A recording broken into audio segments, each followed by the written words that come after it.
بسم اللہ الرحمن الرحیم۔ السلام علیکم دوستوں، welcome to my channel Urdu کی کہانیاں۔ آج میں آپ کے لیے اپنے ناول سیف اللہ کی قسط نمبر 9 لے کے آیا ہوں، تو چلیے شروع کرتے ہیں۔ اس پر شیطانی مجسمے سے آواز آئی کہ اے کاہن، میں تجھے ایک شرط پہ امر کر دوں گا کہ تو اس سپہ سالار بادشاہ کی بھی بلی دے جو تیرے اور تیرے 6 چیلوں کے علاوہ زندہ ہے۔ اس پر کاہن نے کہا کہ اے شیطان دیوتا، لیکن وہ تو تیرا ہی پجاری ہے اور تیری خدمت کرنے والا ہے۔ اس پر شیطان نے کہا کہ اے کاہن، اگر میرے چرنوں میں کسی زندہ انسان کی بلی نہ دی جائے تو میں کمزور پڑتا جاتا ہوں، اور انسانی خون ہی میری پیاس بجھاتا ہے اور میں طاقتور ہو جاتا ہوں، اور اسی طرح تیرے جیسے اپنے چیلوں اور پجاریوں کو اپنی شکتیوں میں سے کچھ عطا کرتا رہتا ہوں۔ اگر میرے چرنوں میں بلی نہ دی جائے تو سمجھ لو کہ میں کمزور ہو رہا ہوں، میری شکتیاں بھی کمزور پڑ رہی ہیں، جس کی وجہ سے میرا تمہیں عطا کیا ہوا طلسم بھی کمزور پڑ جائے گا۔ اس پر کاہن اعظم نے کہا کہ دیوتا، اگر ایسی ہی بات ہے تو تیرے حکم پر ہر صورت عمل کیا جائے گا، کیونکہ اگر تو طاقتور ہے تو ہم بھی طاقتور ہیں، اور اگر تو کمزور ہے تو ہم بھی کمزور ہیں۔ اور پھر اس نے لعین کو ایک سجدہ کیا اور کچھ اشلوک پڑھنے کے بعد اپنے چیلوں کو اپنے پاس بلایا اور کہا کہ آج رات بادشاہ کو پکڑ کے قید خانے میں ڈال دو، کل رات اس کی بلی دی جائے گی۔ اس کے چیلے فوراً محل پہنچے اور بادشاہ کو اس کی خوابگاہ سے اغوا کر کے لائے اور کال کوٹری میں ڈال دیا۔ بادشاہ چیختا چلاتا رہا، لیکن اس کی ایک بھی نہ سنی گئی، اور اگلی رات اس کو شیطان کے چرنوں میں بے دردی سے ذبح کر دیا گیا۔ یوں شیطان کا ایک چیلا اپنے ہی ساتھیوں یعنی شیطان کے چیلوں کے ہاتھوں شیطان کے چرنوں میں ذبح کر دیا گیا، اور ہمیشہ ہمیشہ کے لیے دوزخ اپنے نام کر گیا۔ اس سے یہ بات ظاہر ہوتی ہے کہ برائی چاہے کتنی ہی خوبصورتی اور عیش و عشرت اور آسائشیں اپنے اندر سموئے ہوئے ہو، لیکن اس کا انجام دوزخ کی دہکتی آگ ہی ہوتا ہے۔ کسی نے کیا خوب کہا ہے، 4 دن کی چاندنی اور پھر اندھیری رات۔ یہاں اس بات پہ آپ کی توجہ دلانا لازمی ہے کہ گناہوں کی چاندنی تو بے شک اور کسی شبہ کے بغیر یقیناً 4 دن کی ہی ہوتی ہے، لیکن اے میرے دوست، یہ اندھیری رات کبھی بھی 4 دن کی نہیں ہوتی اور نہ ہوگی۔ یہ اندھیری رات دوزخ ہے، جس میں گناہ گار کروڑوں سال اپنے کیے کی سزا بھگتے گا۔ تو اے میرے پیارے مسلمان بھائیوں، میں گڑ گڑا کے آپ سے التجا کرتا ہوں کہ اس 4 دن کی زندگی کو گناہوں کی چاندنی نہ بنا دو، بلکہ اس کو نیکیوں کی چاندنی بناؤ، تاکہ وہ اندھیری رات جنت کی روشن صبح میں تبدیل ہو جائے۔ اب دوبارہ ہم اپنے اصل موضوع پہ واپس چلتے ہیں۔ اس سپہ سالار بادشاہ کی بلی دینے کے بعد کاہن دوبارہ سے شیطان کے چرنوں میں حاضر ہوا اور کہا کہ اے شیطان، اب ہمیں امر کر دے، اب تو ہم نے اس جزیرے کے آخری شخص کی بھی بلی دے دی ہے۔ اس پر مجسمے میں سے آواز آئی کہ اے میرے چیلے، میں تیرے اس اقدام سے بہت خوش ہوا ہوں، لیکن ابھی بھی میں اتنا طاقتور نہیں ہوا کہ تجھے امر کر سکوں۔ اس کے لیے تجھے ایک آخری مسلمان عورت کی بلی دینی ہوگی،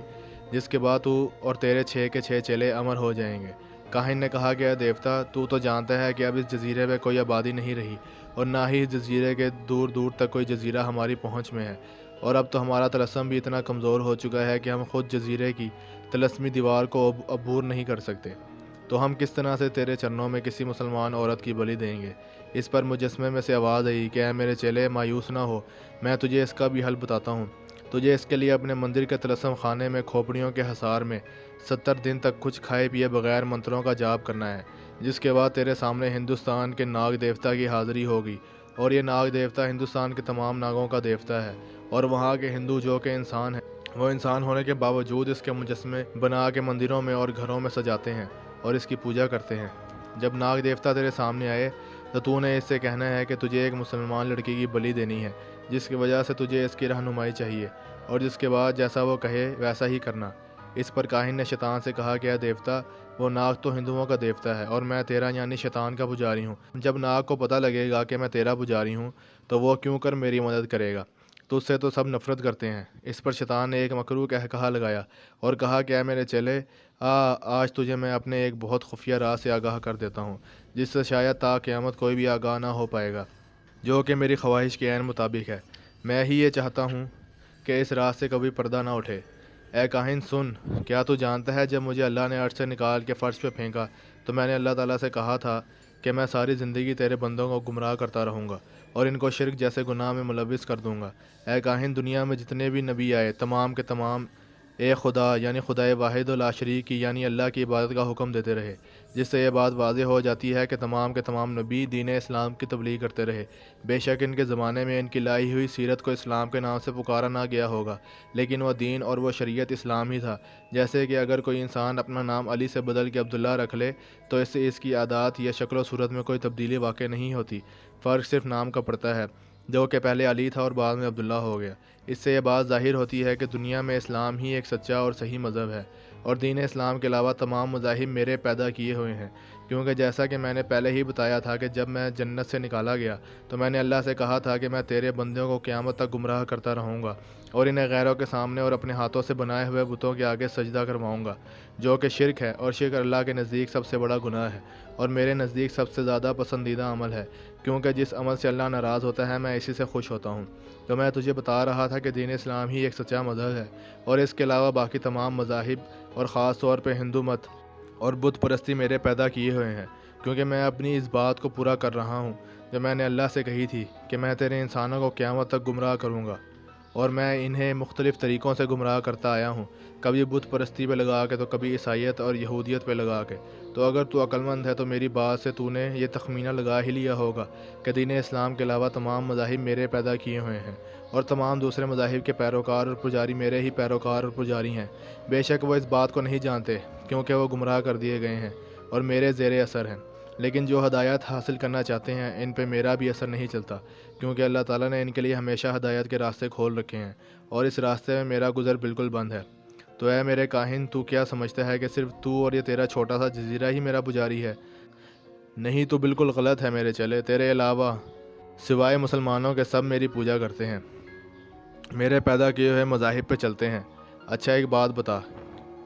کیا تو نے کبھی یہ نہیں سوچا کہ دنیا میں اچھائی کم اور برائی زیادہ کیوں ہے، جبکہ ہر اچھائی میں بھی 50% برائی چھپی ہے؟ اس پر شیطان نے انتہائی زوردار کہا لگایا اور کہا کہ میں جانتا ہوں کہ تو اس کا جواب نہیں جانتا، اور نہ ہی دنیا میں دین اسلام کے ماننے والوں کے چند گنتی کے لوگوں کے علاوہ اور کوئی جانتا ہے۔ تو سن اے کاہن، دنیا میں اچھائی سے زیادہ برائی صرف اس وجہ سے ہے کیونکہ دنیا میں دین اسلام کے پیروکار میرے پیروکاروں سے آدھے بھی نہیں ہیں، اور اسی طرح رحمان کو ماننے والوں میں رحمان کی صفات پیدا ہو جاتی ہیں، جس سے دنیا میں بھلائی اور امن اور اچھائی پروان چڑھتی ہے، لیکن ان کی تعداد بہت کم ہے۔ جبکہ شیطان کو ماننے والوں میں شیطان کی صفات پیدا ہو جاتی ہیں، اور وہ صفات غلاظت، گندگی اور برائی میں، اور کیونکہ دنیا میں میرے پیروکار زیادہ ہیں اسی لیے دنیا میں برائی بھی اچھائی سے زیادہ ہے۔ دنیا میں میرے پیروکاروں کی تعداد اللہ کے پیروکاروں کی تعداد سے زیادہ ہے۔ پھر وہی مکروہ کہا بلند ہوا، اس میں مجھے اللہ تعالیٰ نے کھلی چھوٹ دے رکھی ہے، اور انسان کو بھی اچھائی اور برائی دونوں میں فرق کرنے کے لیے عقل دے رکھی ہے، اور یہ بات بھی اچھی طرح جان لے کہ مجھے میں اتنی طاقت نہیں ہے کہ میں کسی کا ہاتھ پکڑ کے یا زبردستی اس کو کفر کے راستے یا شرک کے راستے پہ لے چلوں۔ میں تو صرف اس کے ذہن میں برائی کو ایک ننھے سے خیال کی طرح ابھار سکتا ہوں، اور بس۔ یہ انسان کی اپنی کوتاہی ہوتی ہے کہ وہ صرف ایک ننھے سے خیال کے آنے پہ اپنے خالق حقیقی کو بھول کے شرک اور کفر کی راہ اختیار کر لیتا ہے۔ تو یہ بات بتانے کا مقصد صرف یہی تھا کہ تو یہ بات سمجھ جائے کہ وہ ناگ دیوتا بھی میرا ہی چیلا ہے، اور میں نے ہی اسے ہندوؤں کا دیوتا بنایا ہے، اور تو یہ دیکھ کہ یہ ہندو قوم کتنی گھٹیا اور کم عقل قوم ہے کہ وہ ایک طرف تو شیطان کو برا بھلا کہتی ہے اور دوسری طرف میری ہی عبادت کرتی ہے۔ شیطان نے پھر کہا لگایا اور کہا کہ یہ بھی میری ہی خواہش کے عین مطابق ہے کہ میں نے ان پہ راز نہیں کھولا کہ وہ شیطان ہی کے یعنی میرے پجاری ہیں، کیونکہ اس طرح سے ان کافروں کی ایک بہت بڑی تعداد مسلمان ہو جائے گی جب انہیں پتہ لگے گا کہ وہ ابھی تک شیطان کی پوجا کرتے رہے ہیں، اور دنیا میں برائی کا زور توڑ کے اچھائی اپنی گرفت مضبوط کر لے گی اور میں کمزور ہو جاؤں گا۔ اسی وجہ سے میں نے اپنے مختلف چیلے بنا کے انہیں بھگوان اور دیوتا بنا دیا، اور ان کے ماننے والوں کو جانوروں کا پیشاب تک پلا دیا، جسے وہ ایک پوتر جل سمجھ کے یعنی پاک پانی سمجھ کے پیتے ہیں۔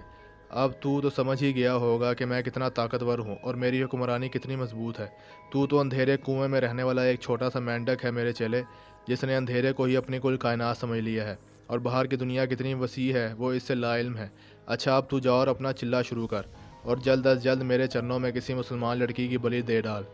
کائن اعظم شیطان کی مورت کی تعظیم بجا لانے کے بعد اٹھا اور فوراً چلہ کاٹنے چلا گیا۔ طلسم خانے میں پہنچتے ہی اس نے ایک خنزیر کو ذبح کر کے اس کے خون سے غسل کیا، اس کے بعد اس کی نجاست اپنے پورے جسم پہ مل لی۔ یہ غلیظ کام کرنے کے بعد اس نے وہاں موجود انسانی کھوپڑیوں کا ایک حصار بنایا